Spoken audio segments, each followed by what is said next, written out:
Baik, suku Yahudi ini tiga-tiganya diusir dari Madinah. Dan mereka nanti menuju ke Khaybar, lalu mereka diusir dari Khaybar, keluar dari Jazirah Arab di zaman Umar bin Khattab. Nanti kita akan jelaskan panjang lebar semua masalah itu. Dan jelas, mereka dikeluarkan dari Madinah karena ada sebabnya. Selama orang kafir di wilayah Muslim tidak buat masalah, tidak akan diganggu. Dan itu subhanallah sudah menjadi sebuah sorotan mata di dunia ini. Semua orang tahu. Kalau negara itu mayoritas Muslim, non-Muslimnya tidak diganggu.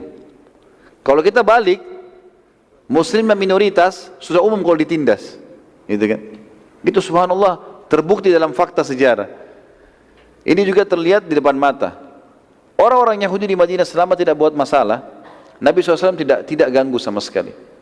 Termasuk tadi ada Salam bin Mushkim, pimpinan mereka yang mau coba bantu Abu Sufyan. Nabi tahu, tapi Nabi tidak hukum karena Abu Sufyan tidak berhasil masuk. Kalau berhasil masuk baru dihukum, gitu loh. Suku Qainuqa ini teman-teman sekalian salah satu suku Yahudi yang pertama yang diusir, ya, suku pertama Yahudi yang diusir oleh Nabi SAW, ada sebabnya.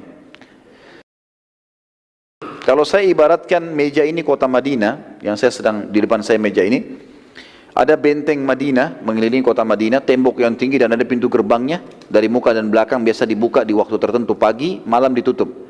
Di dalam kota Madinah teman-teman, setiap suku juga punya benteng-benteng.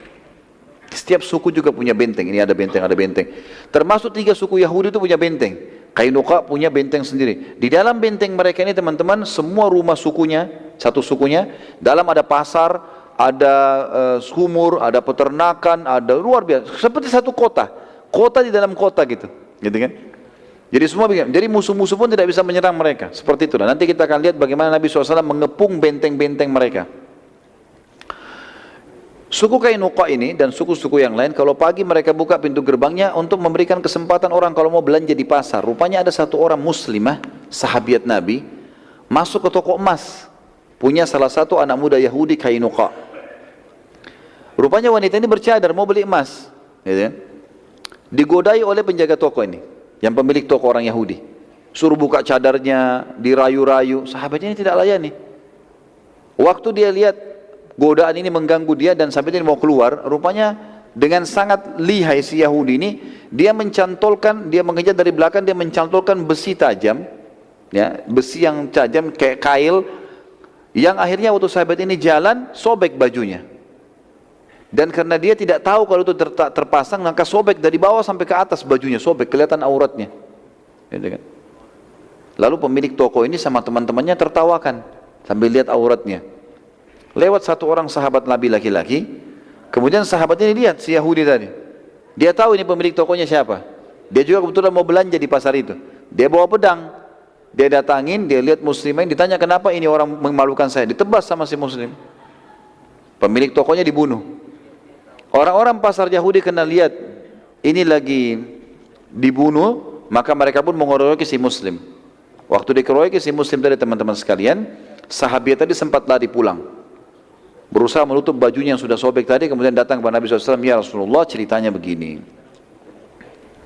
Karena wanita ini terpercaya di tengah-tengah Nabi, di tengah muslimin, dan Nabi SAW tahu siapa dia, maka Nabi tidak pakai banyak tanya, langsung saja Nabi SAW mengepung, membentuk pasukan mengepung Qainuqa,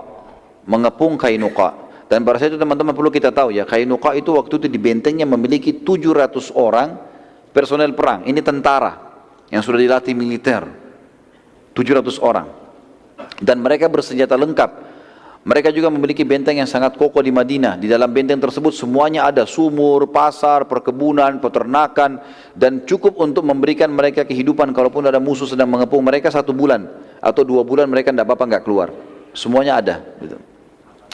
Qainuqa waktu mengetahui Nabi SAW mengepung mereka, cukup kebutuhan itu 1 tahun ya, bukan 1 bulan, 1 tahun. Di riwayat mengatakan begitu.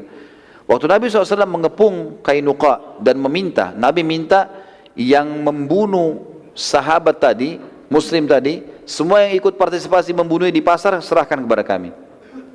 Itu saja. Kalau enggak kami akan serang benteng ini.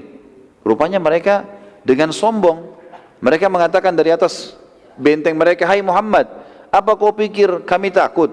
Apa kau pikir kami seperti Quraisy yang bisa kau kalahkan begitu saja?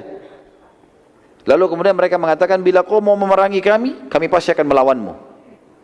Nabi SAW dapat tantangan begini, lalu Nabi SAW berdoa kepada Allah, minta petunjuk. Allah tunjukkan kalau Qainuqa memang ini harus diperangi, dan Allah turunkan firman-Nya dalam surah Al-Imran, surah nomor 3 ayat 12 sampai ayat 13. Allah SWT berfirman, "A'udzubillahi minasyaitonirrajim. Qul lilladzina kafaru satughlabuna wa tuhsyaruna ila jahannam wa bi'sal mihad. Qad kana lakum ayatun fi fi'atayn iltaqata. Fi'atun tuqatilu fi sabilillahi wa ukhra kafiratun yarawnahum mithlaihim ra'yal 'ain. Wallahu yu'ayyidu binasrihi man yasha. Wal inna fi dzalika la'ibratan liulil absar."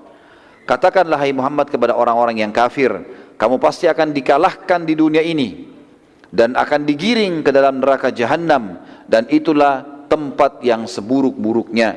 Maksudnya di sini Nabi SAW disuruh bilang kepada suku Qainuqa, kalian nantang perang, ini ayat-ayat turun. Katakan kepada mereka, hai Muhammad, kalian pasti akan dikalahkan. Ini pasti akan diserang, kalian akan kalah, itu janji Allah. Dan kalian akan digiring ke neraka jahanam, bagi yang mati dalam peperangan ini akan digiring ke neraka jahanam, gitu kan? Dan itu seburuk-buruk tempat.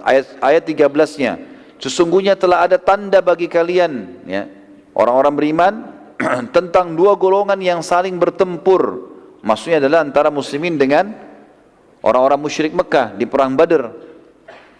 Segolongan berperang, ya. Jadi di sini disuruh katakan, hai manusia. Maaf, tadi saya bilang orang beriman. Jadi Allah mengatakan, hai orang-orang Yahudi, seperti itulah. Hai orang-orang kafir, kalian tahu loh tentang kisah bertemunya antara dua pasukan di jalan Allah. Yang satu golongan yang berperang jalan Allah, dan yang lain kafir. Dan orang kafir itu, orang-orang musyrik Mekah, melihat pasukan muslimin 2 kali lipat jumlahnya dengan penglihatan mata mereka. Allah menguatkan dengan pasukannya siapa yang dia kehendaki. Sesungguhnya pada demikian itu terdapat pelajaran bagi orang-orang yang memiliki atau mempunyai mata hati. Setelah terkepung selama 15 hari, akhirnya Bani Qainuqa meminta perdamaian. Padahal mereka sangat kuat, mereka bisa bertahan setahun tidak keluar. Tapi Allah tanamkan rasa takut dalam hati mereka dengan beberapa kali menyurati Nabi SAW. Tapi Nabi selalu menolak, Nabi tetap akan memerangi. Sampai akhirnya Nabi SAW mensyaratkan, kalau mau maka kalian harus tunduk dengan hukumku. Terserah, aku mau lakukan apa saja pada kalian. Subhanallah, karena takutnya mereka, akhirnya mereka mengatakan baiklah. Dan seluruh Qainuqa menyerah, membuka pintu gerbangnya, termasuk 700 orang, ya, personil perangnya, prajurit-prajuritnya. Nabi SAW itu sudah niat untuk membunuh semuanya, tapi ternyata ada pemimpin orang-orang munafik namanya Abdullah bin Ubaidillah bin Salul. Kebetulan Abdullah bin Salul ini adalah partner bisnisnya suku Qainuqa. Banyak toko-toko di situ yang diinvestasi. Abdullah bin Ubaidillah bin Salul ini ikut investasi. Maka dia dikatakan halif. Halif itu adalah partner, ya.